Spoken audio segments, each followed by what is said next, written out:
Good afternoon, everyone. Welcome to Senate Education. It's Wednesday, March 24th at 3:27 in the afternoon. Senators, today we are hearing, first we'll hear from Ledge Counsel, Becky Wasserman. She has a cutoff time, so she can be here until about 3:45. So we've asked her to take us through H26. And then we'll hear from the bill sponsors, or two members of House Education, Representatives Kupeli and Arison, their thoughts and give us some background on the bill. We'll then get an update on school ventilation and air quality from Dan Riley and Jody Lesko. I am hoping that we can wrap up by 4:30 today, as I believe many of you have received, hopefully read the email from me that Senators Kitchell, Starr, Ballant, and I are going to meet at 4:30 to see if there's a path forward on S100, the Universal School Meals / Agriculture Bill. And, a number of things I'd say are happening right now. I know many of you have been in contact with me, and I very much appreciate it. And we'll just see how things go over the next couple of days. One bit of information that I did receive that I haven't shared yet, but I will email out to everybody, is that ESSER funds are a no-go for these kinds of projects. So might make it harder to actually find the necessary funding. So we did receive that from Joint Fiscal today. So I guess I just ask that we're patient and see what we find out this afternoon, and I'll share all of that with you as soon as I have more information. So with that, Ms. Wasserman, great to see you. Really appreciate you being here. If you would be so kind as to take us through the bill, and then we will hear from the bill sponsors. Great. Good afternoon, everyone. Becky Wasserman, Legislative Counsel. So I'm going to do a walkthrough of H426, which is an act relating to addressing the needs and conditions of public school facilities in the state. I understand that you all prefer not to have the screen shared. Is that correct? As long as everyone has it in front of them, unless somebody is indicating they want to see it up, we'll just leave it off. Great. Okay. Thank you. So just generally speaking, this bill is addressing school construction needs in the state by updating school construction standards, and also requiring facilities condition assessment of public schools statewide. And then there's also some language regarding certain facilities management responsibilities that school districts will have to take on. So for some context, and I'll talk about this as I go through the findings, as you all probably know, there was a statewide school construction aid program in place. There's been a moratorium on that since 2007. That was funded by the Capital Bill.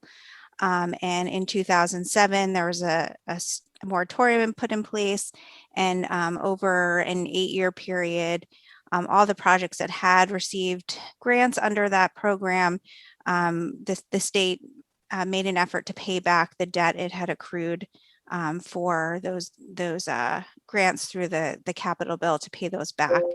But part of the suspension on that program was that the state was going to try to look to create a new program at some point to replace that one before the moratorium is lifted.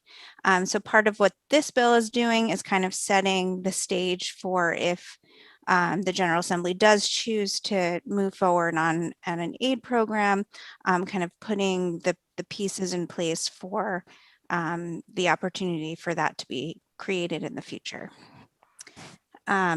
So section 1 of the bill is findings and intent. Subsection A is some findings related to the school construction aid program that I just mentioned, that in 2007, the General Assembly suspended aid under that program in order to permit the Secretary of Education and the Commissioner of Finance and Management to recommend a plan for a new plan for state aid for school construction that would be sustainable. That suspension was again reaffirmed by the General Assembly in 2008 and 2009. And then in subdivision 3, you'll see that in fiscal years 2008, between fiscal years 2008 and 2016, the state honored its obligations to repay any outstanding debt that for projects which had received aid prior to the suspension. Subsection B has some findings related to school construction. First, that the state of Vermont is the only state in the Northeast that does not have a school construction program. Moving on to page 2, between 2008 and 2019, school districts in Vermont issued approximately 211 million in bonds for school construction projects. And in 2020, there was an estimated 440 million in bonding that was planned and proposed by school districts for future school construction projects around the state. Subsection C has some more findings that this backlog in school construction projects has resulted in unsafe and unhealthy learning environments and disparities in the quality of education, and that includes between wealthier communities in the state and communities that are in need. And then finally, subsection D of section 1 has some intent that the General Assembly develop a plan to address the needs and conditions of the state school buildings in order to create better learning environments for Vermont students and increase the equity and the quality of education around the state. Let's just pause there if anybody has any questions. And if I may, Becky, I just am wondering, so we're still under a moratorium on school construction. And so this is in a way preparing if we were to lift that moratorium.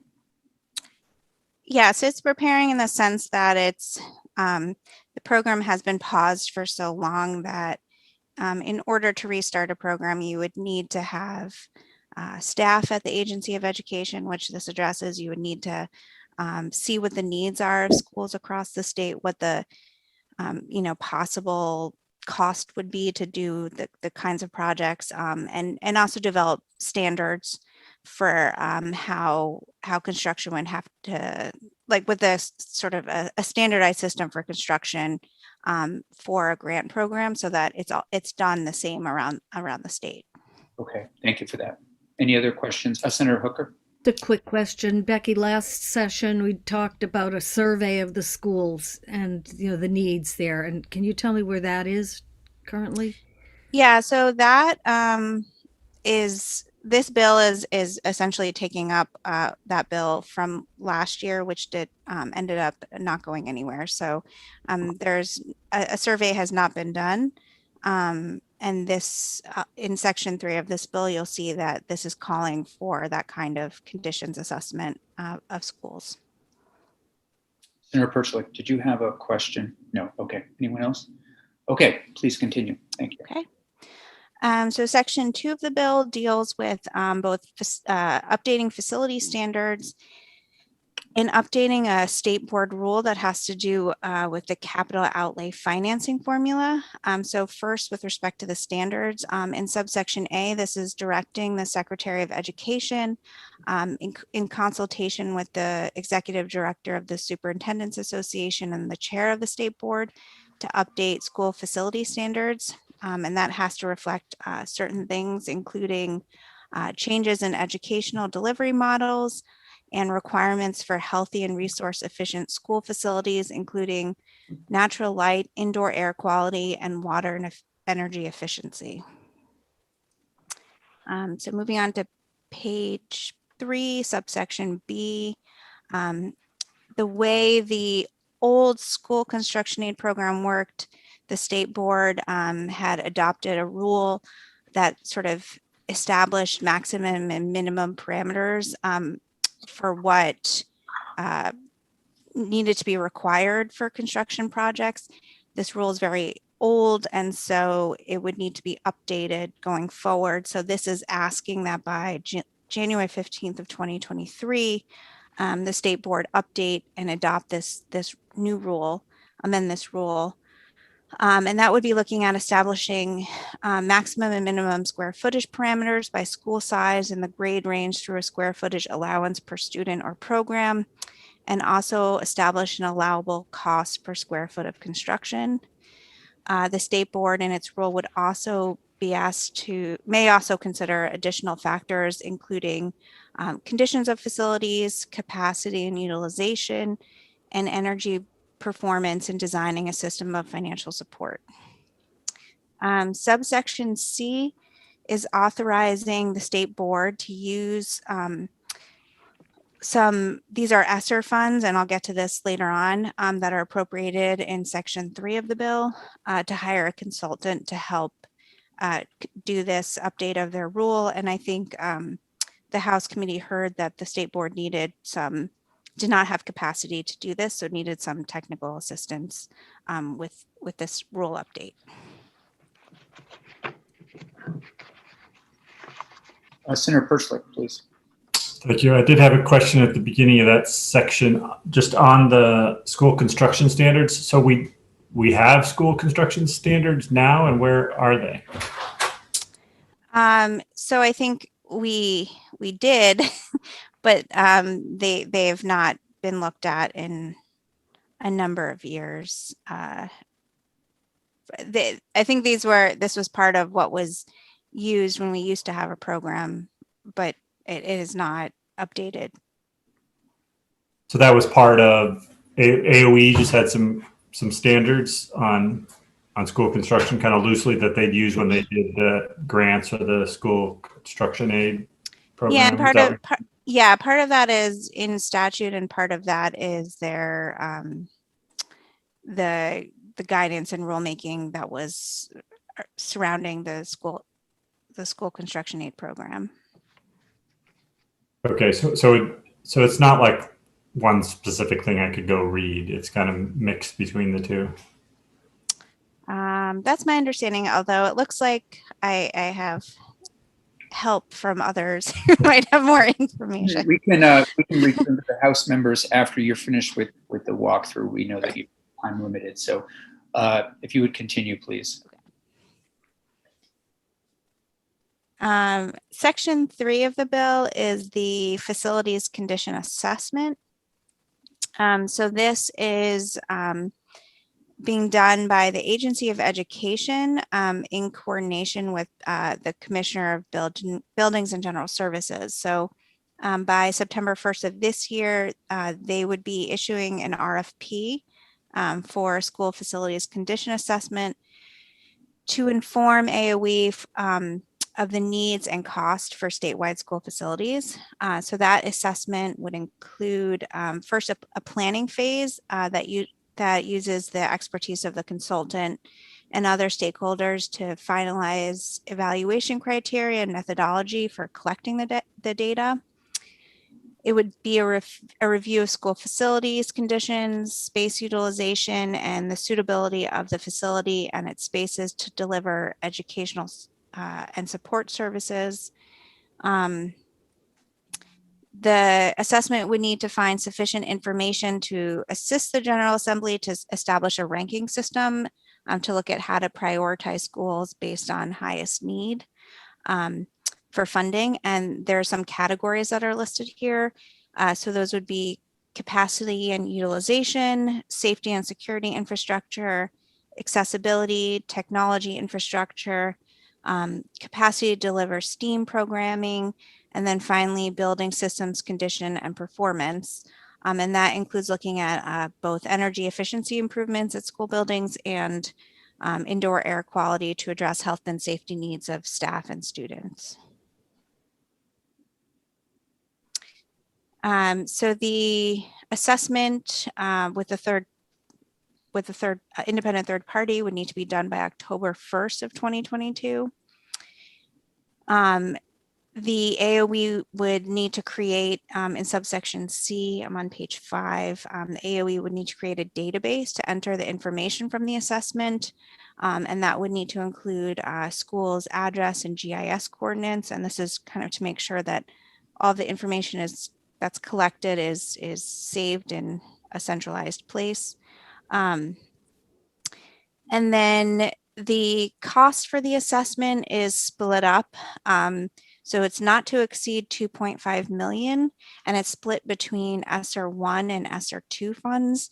And the reason it was done this way was just to reflect other bills that were appropriating from these pots of money, and to make sure that there was enough in both pots to cover this. So the first 627,500 would be from ESSER 1 funds, and that's in subdivision 1.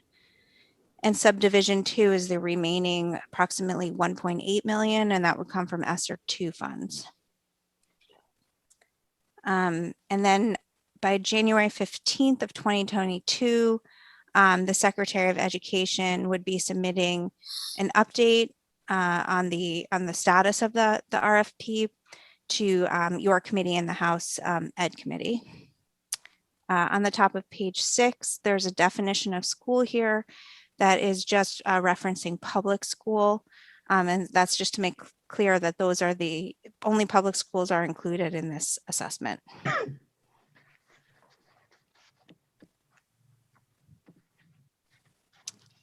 Okay. I don't see any questions, so I'll move on to section 4 on page 6. The Secretary of Education is also being asked to do a school construction funding report by January 15th of 2023. So they'd be looking at the analysis of the challenges and opportunities to the state of funding school construction projects, recommendations for a funding source that are linked to inventory needs and conditions of all Vermont schools, and also looking at how construction projects are funded in other states. In subsection B, there's also this definition of school that only includes public schools, because the intent is that you'd only be looking at how to fund school construction projects for public schools. Okay. Section 5 is adding some statutory language, section 5 and 6 for school districts. So 16 VSA 837 is being added.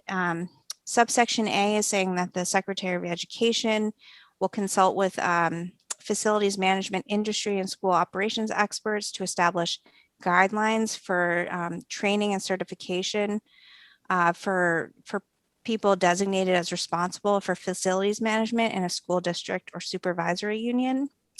And then subsection B has a superintendent of each school district or supervisory union designating a person with that facilities management responsibility, and saying that that designee has to receive that training and certification that's issued, the guidelines issued by the AOE.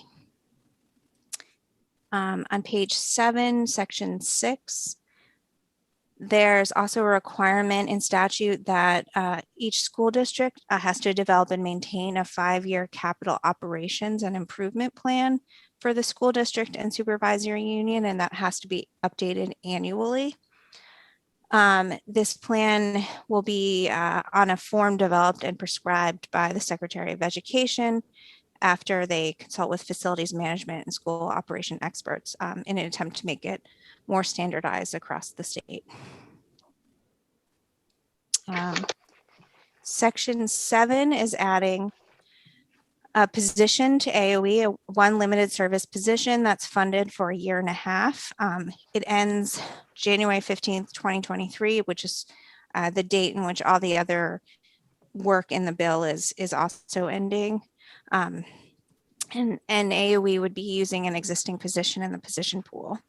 The funding for this position would be $127,500 over this 18-month period, and that would come from ESSER 2 funds. And then finally, the effective date, everything in the bill takes effect on passage except for the capital improvement plan, which shall take effect on July 1st, 2023, and that's just to give the schools a little bit of a transition time to implement that. Ms. Westman, can you stay for a few moments for questions, or is that okay? All right. Committee, questions? If I might kick it off, is there a definition, and I'm sorry if you already mentioned this, but is there a definition what defines school construction? In other words, we've made steps with, we've done lead remediation. Radon is very important to all of us. Where does the definition of what is school construction? So the way it worked under the old program was that you got a percentage of the total cost of a project for only costs that were deemed to be eligible costs. Okay. And those eligible costs right now, they're in a rule, a state board rule. So it is limited to certain kinds of construction projects. Like, for example, I think everyone likes to use the example of the state's not going to pay for a swimming pool. Sure. But and I can send around that state board rule. That being said, if and when the General Assembly decides to create a new program, I think that what costs would be eligible would be something that would be considered as part of that new program. Okay, thank you. Any other questions? Senator Hooker, please. Just to clarify that the funding for this would come completely from ESSER funds. So it's this time limited project, and it'll be through by the 2023. Okay. That's correct. It's all federal ESSER funds, sort of split between ESSER 1 and ESSER 2. And there are different timelines for all of the sort of reports that are due, but everything should be due by January 15, 2023. And that's why the position is funded to that date. And the total cost of the bill?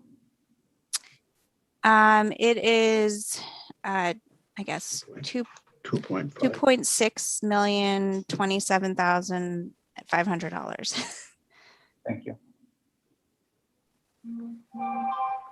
Thank you. Any other questions? Ms. Wasserman, it was great to see you. Thank you. And I'm sure we'll have you back in, but that was a terrific walkthrough. Thank you. Great. Thank you. Representatives Kupeli and Arison. Mr. Kupeli, as the vice chair of the committee, thought you might kick things off or at least facilitate who best to handle which parts of this bill. What we'd appreciate is, again, a little more background, any holes that you think need to be filled in after Ms. Wasserman's walkthrough, that kind of thing would be helpful. Well, thank you, Mr. Chair and senators, for giving us the opportunity to be here. I will, first of all, address a question that I think Senator Perchlik had with regard to rules. The state board has the rulemaking authority for these issues, and unfortunately, those standards that the state board does has not been addressed since 2008. So in the event, back when we were building schools with no windows and very little air quality issues, those are the rules that need to be updated, and those standards need to be updated as well. And I think that this bill will certainly allow, after we do an analysis of our schools, will allow the state board to upgrade the standards moving forward. And I hope that answers your question. Senator Perchlik? Well, I guess so. So are you saying that there is, if I go through the board rules, I'll find a section on that's called school construction standards? Or? Yes, there are standards. Okay. That was my question. Thanks. Yes, Representative Arison, welcome to the committee. Thank you. To elaborate a little bit on what Representative Copley said, there is a booklet that is dated 2008 The only copy that I saw was from Jeff Francis, from the superintendent's organization, and it was unclear. It was printed in 2008, but it was unclear if it was a reprint or if the standards had been updated previously. But as Representative Copley said, that was the latest publication.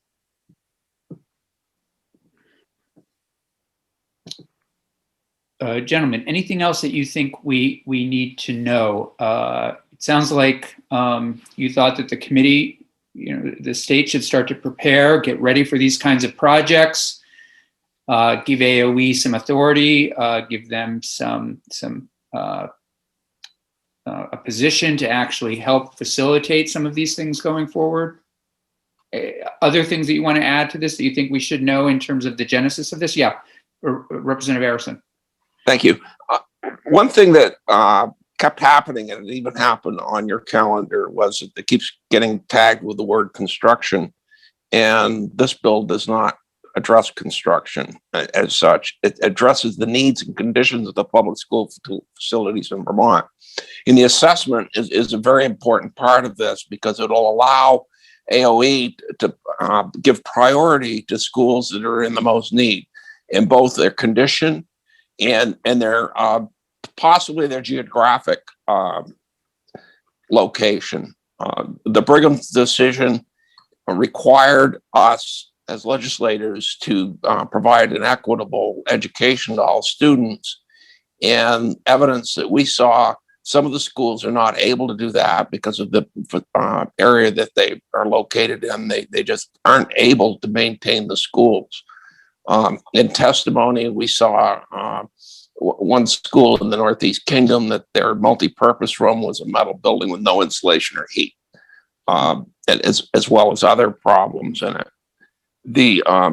So the assessment will allow a pecking order, and I think an important part of this is it'll allow the state to throttle the amount of construction, because when what happened before, it wasn't throttled, and the state got way over their head in outstanding debt.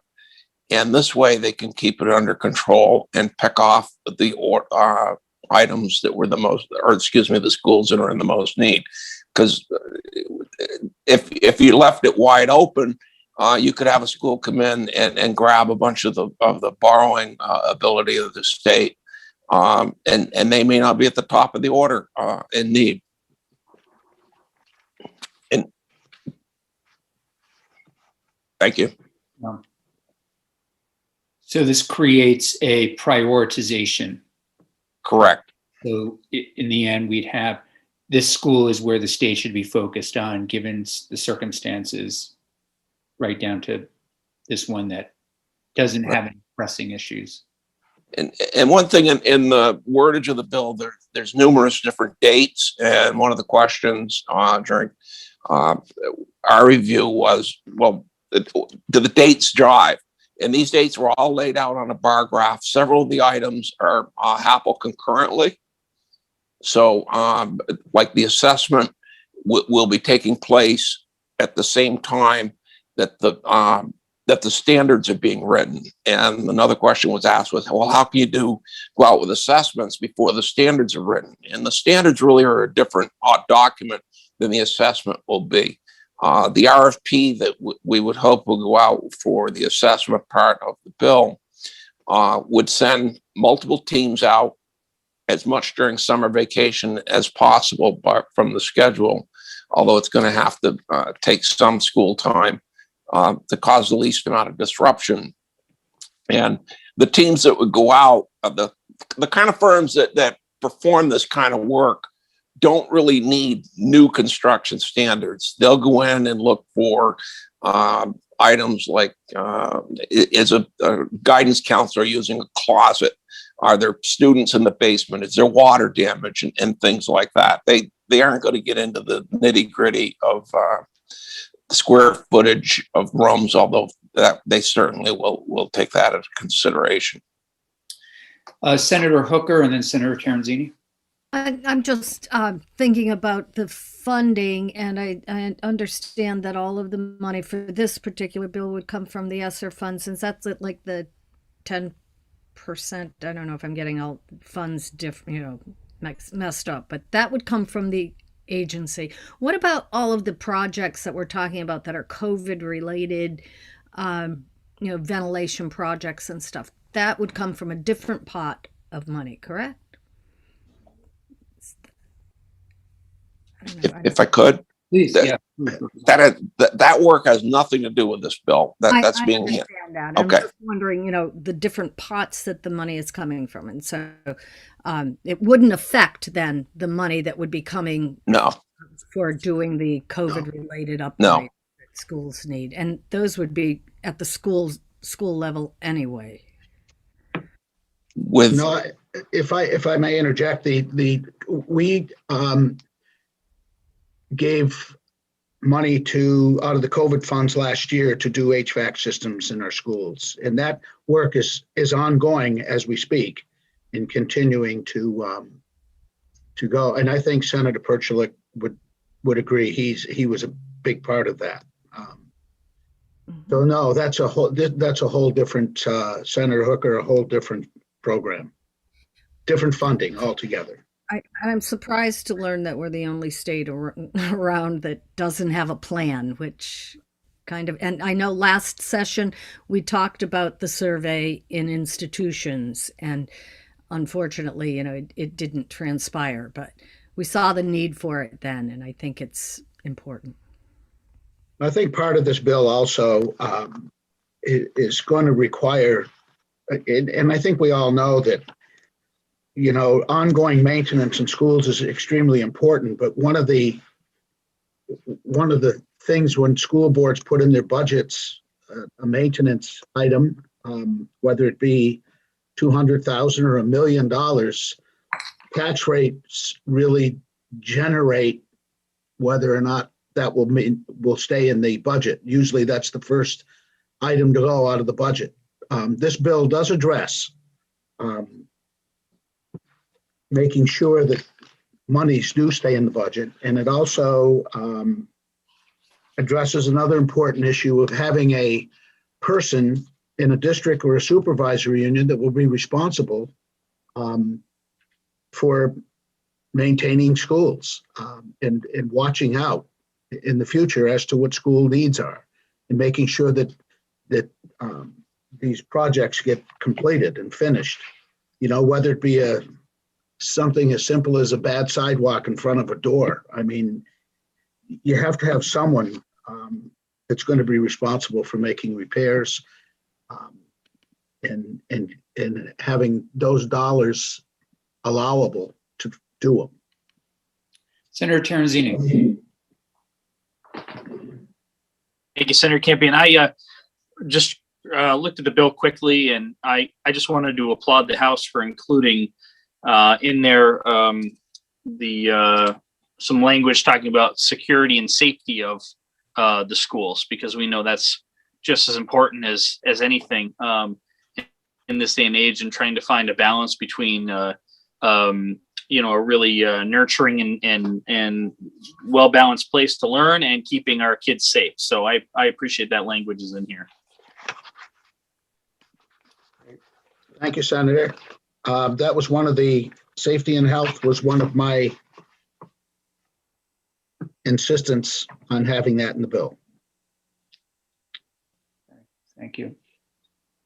Yes, Representative. Well, first, senators, any additional questions for our two gentlemen from House Education? Representative Arison, probably the final word. okay, I'll make it quick. One thing that during Becky's presentation, and we tried to chime in, but we didn't get that, which is okay.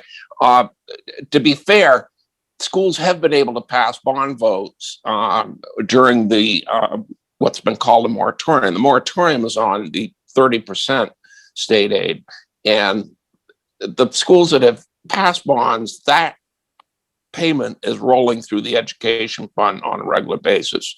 But many schools have not been able to pass a bond because the price tag is too high without state aid.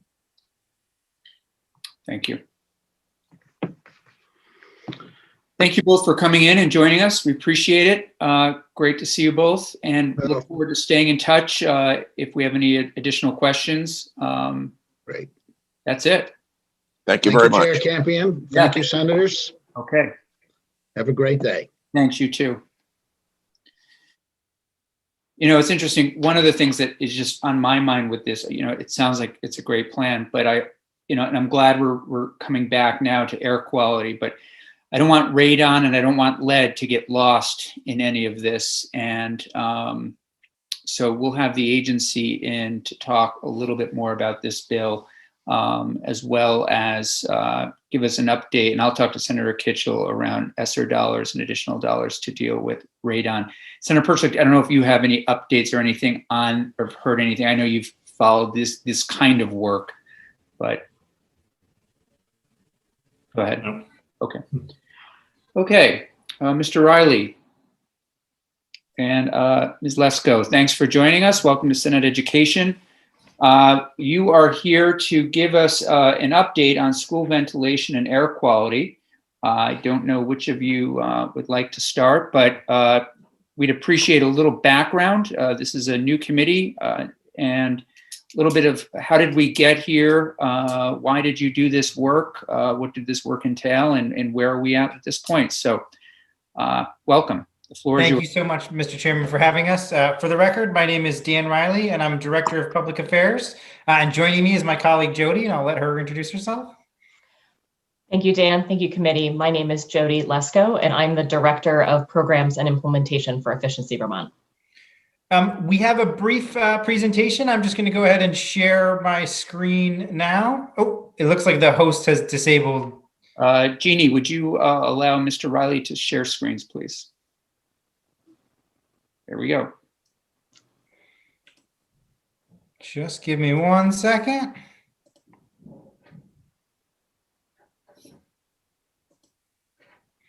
Okay. Thank you so much for having us today. I just want to make sure everybody can see the screen. Got it. I'm just going to give you Jody and I are just going to give you a quick update on sort of where we've been, what we've accomplished, and sort of what lies ahead for the school IAQ program. Very briefly, as a quick background on Efficiency Vermont, over the past 20 years, Efficiency Vermont, as the state's energy efficiency utility, has developed a statewide infrastructure for delivering energy savings to Vermonters. That statewide infrastructure was so important in the standing up and the success of this program. We have staff in nearly every county in the state. We've developed a network of partners throughout the state. We have strong relationships up and down the supply chain with customers who view us as a trusted partner. And we really think the results speak for themselves. Over 2.6 billion in energy savings through energy efficiency upgrades, over 12 million metric tons of CO2 reduced over the 20 years that we've been in operation. And we support a workforce of over 400 businesses with training, workforce development, and marketing support, which has been really critical in terms of standing up this program, of understanding the supply chain, of working with these HVAC contractors. And it's allowed us to have a high degree of success, we believe. Very quickly, just the overall program timeline. It started last June when the legislature passed the School Indoor Air Quality Grant Program with an initial $6.5 million funding allocation. As far as we know, it really was the first of its kind in the nation. And we think it just showed incredible foresight from the legislature to do this. It really helped the state of Vermont get out ahead of this issue. And there's been indoor air quality improvements in this discussion and every subsequent stimulus bill that's come out of Congress. And so, we've heard from the Department of Energy, we've heard from states as far away as Hawaii, just contacting us, wanting to learn more about the program and what we've done. Great. Governor Scott enacted the program on July 1st, and I call attention to that July 1st date because just 8 days later on July 8th, we officially launched the program and began accepting school intakes. And really, we were able to stand that up so fast. I mean, I think first and foremost because of Jody and her team and the success that they've had in terms of designing a program and understanding, these complex guidelines from the different organizations, the CDC and ASHRAE, and from sort of understanding that, working with a lot of these buildings, facilities managers in schools. And so we created it very quickly. And the response was immediate and overwhelming, really. By September 15th, over 300 schools were enrolled in the program. And so we were able to do marketing, a lot of direct outreach. That was a big part of it, that we had these relationships in these school districts, and we were able to really reach out to them directly. We did see that, I should say throughout the entire year, one reoccurring theme is demand for this, for the services, for the equipment has far outstripped the supply, right? Every school district, every school wants to create as safe and as healthy a learning environment as possible. And so we, consistently, we've seen the demand for this be sky high. And we did see in August and September, the supply chain and the workforce, it looked like they did have excess capacity to be able to do more this year. And as more federal stimulus funding came in, there was a second $11.5 million appropriation to the program in two separate acts. And so that kind of takes us to the December to March bullet. I just want to clarify that 16.3 figure that you see, that's the total amount that's been allocated to schools. That's not a third appropriation. That's just combining the 6.5 and the 11.5, which leads us to where we are today, where there is an additional 15 million for the program that's being discussed as a part of S315, the COVID response bill. That's still working its way through the legislature and through the process. I would just note for this committee that all of the discussion so far in both the House and the Senate Appropriations Committee has seemed to have been supportive of the idea of additional funding for this program. And to be clear, Efficiency Vermont firmly believes we can put additional funding to good use. We're still in the midst of the pandemic. There's still more work to be done, as Jody's going to touch on in just a minute. And we still want to do as much as possible, as quickly as possible to get schools to be able to open as fully and as safely as they can, especially come the fall of the next school year. So with that, go ahead, Senator. Senator Perslick, Mr. Riley, you may know this. We did put the money in the expedited budget for this? Correct. In S315, that's right. So Senator Perslick, did you want to comment at all? Okay. Jody, anything else on the timeline? But let me turn it over to you.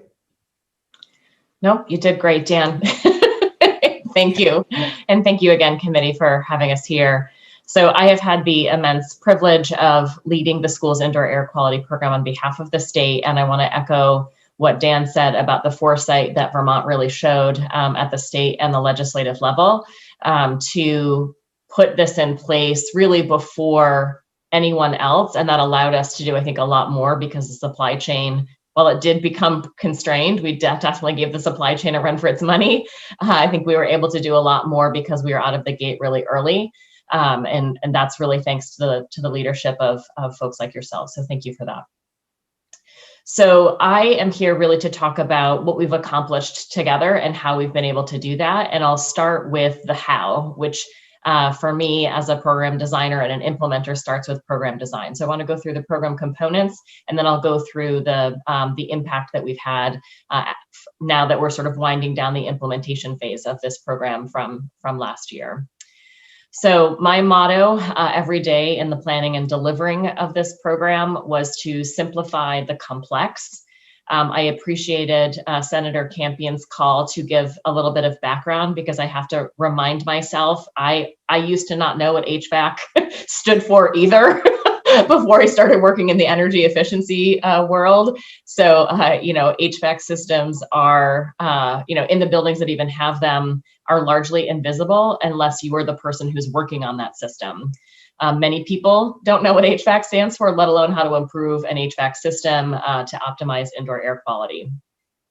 So last year in particular, knowing how much was on school officials' plates, how little they may know about their HVAC system if they had one, and how little time we really had to have an impact within the initial time constraints of the program. It was really critical for us to make it from start to finish as easy as we could for schools to take action. Ultimately, we didn't want schools to be overwhelmed at the outset so that they didn't take action. So we made it as easy for them to take action as possible. So this is the process that we have. It started with just what exactly are the milestones for schools. So we had a very easy intake form on our website that just asked for the name of the school and the name of the contact person at the school. We then would work with the school and their contracted entities on scoping. And then when the project was completed, we simplified the reimbursement process to the extent that we were able, knowing that these are federal dollars. We took a lot of that administrative burden on ourselves so that it wasn't falling to the schools in that regard. We provided clear technical guidance. At the outset of the program, with every school that submitted an intake form, we provided this written technical guidance that we put together in relationship to the national guidelines. So the Centers for Disease Control, I'll just say the CDC, the CDC and ASHRAE, who are the engineers. We distilled those national guidelines for indoor air quality and the specifications around indoor air quality, and also elicited a lot of input from school administrators, from facilities managers, from local health experts and HVAC experts, and created this written document that schools could have access to and refer to as they scoped out their projects with their contractors. We also provided ongoing support throughout the program in the form of bi-weekly webinars. So we would walk through a portion of our written guidance or respond to some of the themes of questions that we were getting from the one-on-one support that we were providing to any and all eligible school that contacted us to ask about the program or how they could improve indoor air quality. You can go ahead to the next slide. So I have a sample project described here, and it's funny, again, I'm grateful that you gave me permission to do a little bit of background, Senator Campion. It's always a little bit of a question of how much background to provide or context, but I do want to give you a sense of how these projects go, because I think that helps you understand, how, like, what is exactly happening in the buildings in the state. So I'm grateful for the clarity and being able to provide this context. So in most schools, they had not completed a recent assessment of any existing HVAC equipment or ductwork and the like. And so for most schools, we recommended that as their starting point. Have someone do a walkthrough of their building, assess the existing condition of their equipment, and provide recommendations for improvement. And those recommendations could be quite a long list. And so then we worked with the school, with their HVAC professionals, to look at what was going to have the highest amount of impact within the constraints that we were working under, both with funding, with time, with the availability of equipment and installers. And so we really picked out what the highest impact measures would be from that the recommendations that came out of those assessments.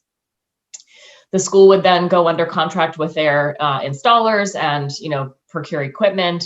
And at the end of that construction phase or the installation, they would ensure that what we had approved as a grant fundable project, all of those criteria were met. They would submit those invoices to us, and we would provide reimbursement to them out of the grant funds.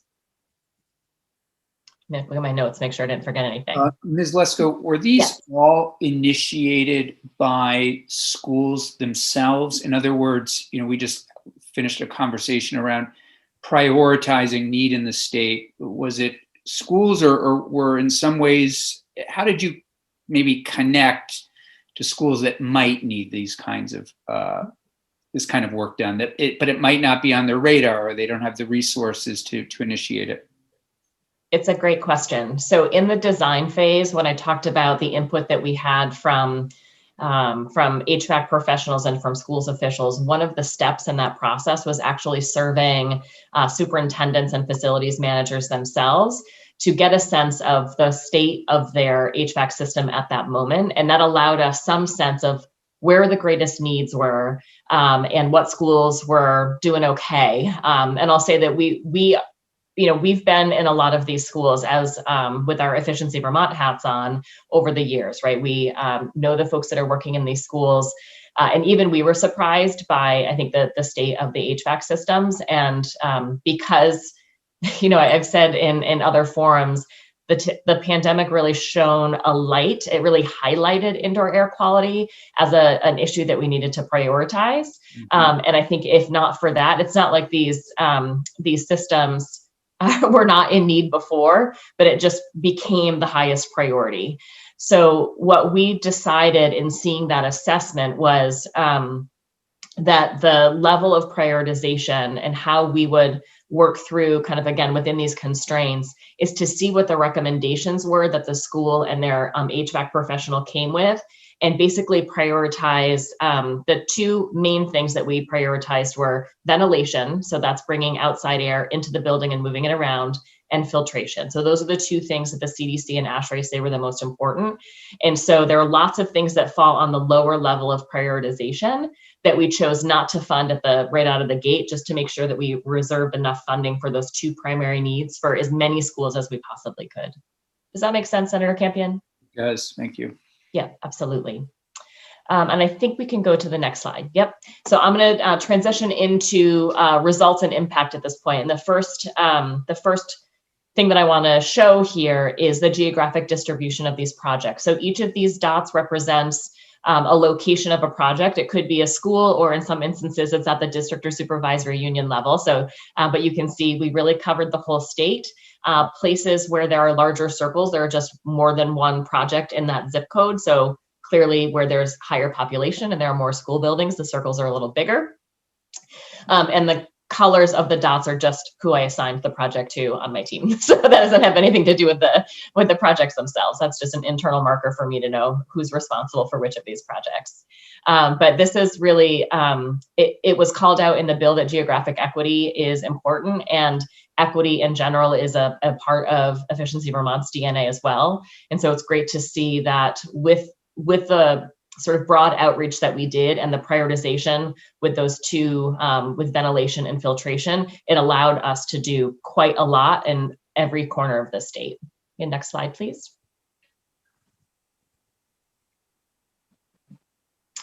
So here's the impact by the numbers, and you'll see these numbers reflected in the official report that we provided on the 15th of March.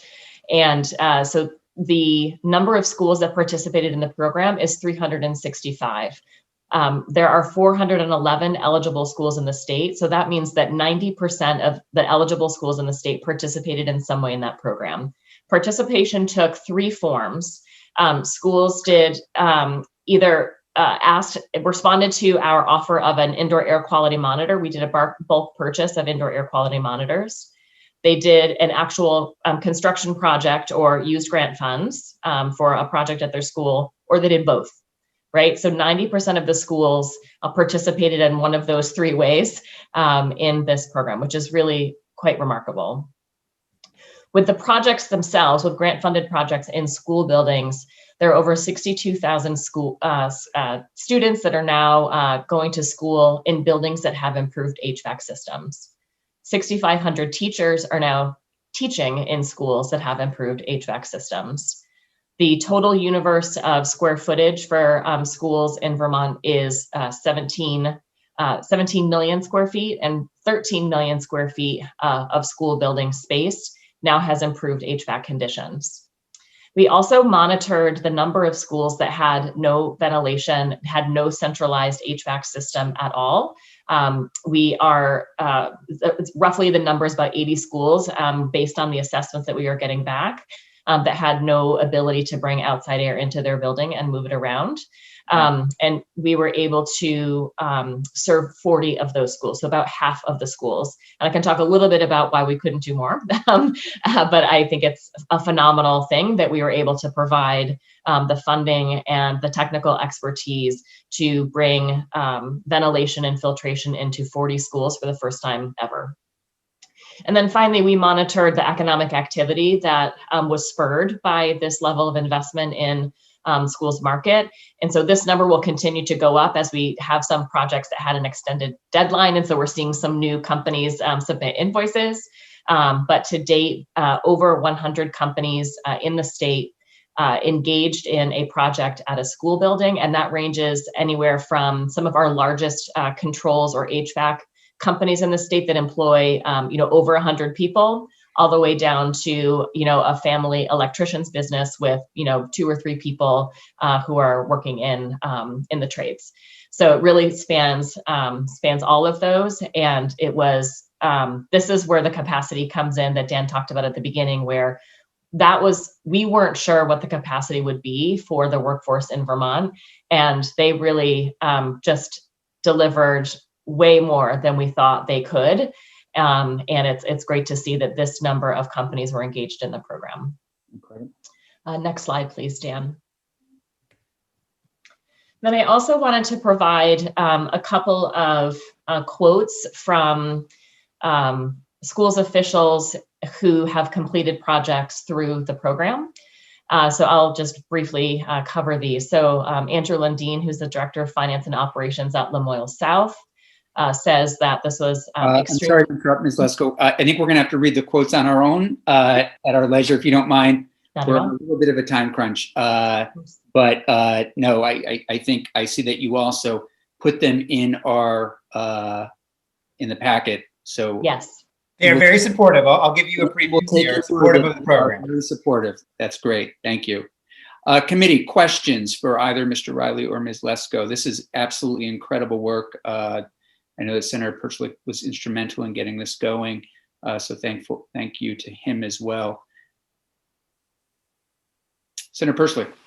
Well, I have questions about the report. Maybe I'll just send those to Dan and Jody about what was in there. Maybe there's a supplemental report that we could get, because I don't want to burden you guys with reporting when you're still actively trying to do these projects and spend more money. But and you responded to an email about having more money, because there's nothing in there about the fund other than the big number. We spent $12 million or whatever, but it'd be good to know like how much was spent on different schools and by county, not just by project dots map. But so I can let you know what some of my other interests are.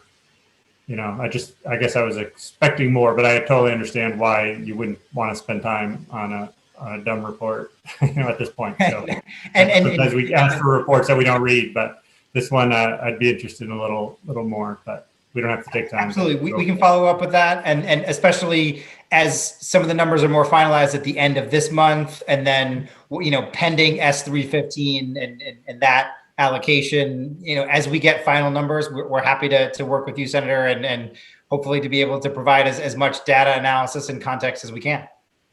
One quick question. Of the 15 million, hopefully that goes through quickly. Do you have an estimate on how much you would already say is kind of like earmarked from the last round, like schools that you would just go to right away, or is that all unencumbered, or do you kind of feel like a big chunk of that's already sort of planned out?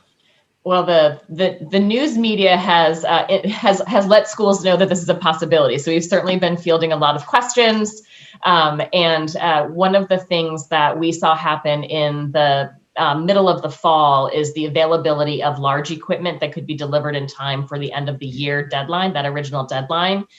We had to make some pivots starting in October to some smaller equipment that could be delivered in time for that original deadline. So those projects, all of that is still scoped out, that sort of bigger equipment projects. So that is really, those are just ready to go. And then we know that there are some other, like with those 80 schools that we know of that didn't have any ventilation, and then there's still about half of them that we know about those as well. So we have a pretty good sense of some quick places where we could go. And there were also about 100 schools that didn't do any kind of project. They might have had an air quality monitor, but they didn't do a project with us. So we want to push a little bit there as well to see what are the needs, make sure that we're reaching out more proactively to understand what the needs are there. So I think it's a mix, but we definitely have a pretty clear sense of some folks who are ready as soon as we give them the green light. That's great. It's really great. Senator Hooker, I think I saw your hand up at one. No, actually, Senator Perchlik asked my question, and it had to do with, the scope of the projects. I mean, how big and how small were they? And then you can send that information along, and that would be excellent. Sure. Thanks. Yeah, that would be helpful, as well as a breakdown of districts and giving us a sense of which schools. Because maybe it's we need to sort of give a push or be in touch with our school districts that aren't taking advantage of it for some reason. Senator Hooker, I'm sorry, did your hand just go up? No, I just think that's a great idea. We should make sure that all the schools know about this, and I'm sure Efficiency Vermont is going to work on that. Terrific. It's incredible work. Thank all three of you. And it's incredible. I love that it's become this nationwide pilot, if you will, and has expanded throughout the country, and that we're at the forefront, and that we're, the state of Vermont, all of you are being asked to advise and help other states, which clearly is going to make a huge difference in the lives of children, teachers, staff, everyone that comes into these structures. So thank you very much. Very much. Thank you for the foresight to create it. And as the process continues, we're happy to come back and provide an update anytime you want. Great. Thank you. Okay. Thank you both. Thank you, committee. Thank you. So committee, tomorrow we are returning to civic education, where we have, I think it's going to be a dynamic, interesting conversation from the agency, as well as I had a really great conversation with Matt Henchen last evening, who is a teacher that's going to be coming in with his students, who's doing really, really interesting work. Doesn't look like we'll be on the floor as long, so hopefully we'll have time to get to everybody and see what we might decide to do going forward on the issue of civic education. Senator Terenzini. Thank you. We're at some point, Senator Campion, were we going to talk about dyslexia again, or was that something you didn't feel we'd have time for? Yeah, no, thank you. That is on my radar. One of the things that, one of the possibilities for that bill going forward is, in talking with Representative Webb, they are sending us a literacy bill. It looks like they, though, have used a lot of, or at least part, I haven't looked at their literacy bill carefully, but according to Representative Webb, they're going to use, they used a lot of ours in theirs. They think they're going to stick probably with our version, maybe make some amendments. So our bill, so their bill may be a vehicle to send back with the dyslexia bill on it, if the committee wants to do so. So we do need some additional testimony, and I'm working with Jeannie to schedule that. And I too have committed to a number of people who are interested in continuing that conversation. So I would say probably next week we'll jump back into that work and like I said, maybe amend the House work and send that over. At which point, if we do get to the point where senators are comfortable advancing it, I do think, Senator Terenzini, some work's going to have to be done on the House side. I don't know, and this is where you might speak with Representative Copley on that committee. I don't know how open they are to it, to be honest with you. That doesn't, of course, preclude us from doing our good work, but just a little bit of heads up there. Okay, anything else? Thanks for that great question. And again, if anybody else has other priorities or are thinking of pilots that we might consider, or other work, school construction, to amend our colleagues' work and send back. And that's it. I think today we may have hit our 7th bill that hit the floor if you add them all up and combined into different pieces. So we are getting there. And tomorrow, Senator Perchlik, H81. Is that a lot or a little? Oh, I don't, yeah. I think it's a lot. It feels like a lot. H81, Senator Perchlik, if you don't show up, I will drive up, pick you up, bring you to the State House, put you in front of the screen. No, I will also be ready to go. All right, thanks everybody. Have a good evening. I might have some technical difficulties.